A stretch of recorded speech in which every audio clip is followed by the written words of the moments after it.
So something that I absolutely love about the Gourmet Grill is that it has all these different height options which you can adjust on the side. So currently it's set to level 1, which is completely flat, but all you've got to do is just flick the little button on the side, and as you close it down, you can see that it's got these little steps there. So what that does is it controls the height. That means if you're cooking something like, say, a really big roast, you don't want that squished onto the grill, you can completely adjust the height.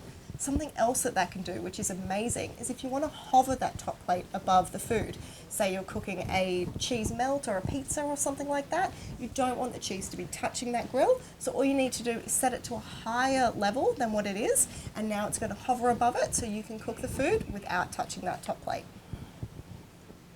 Now, another amazing feature with the Gourmet Grill is that not only can you cook so much on the grill itself, but just by pressing this button on the side here, it actually opens it flat. So now you've doubled your cooking size. So you can use the flat grill for one thing, you can use the actual grill lines for another, and you can feed your whole family really easily.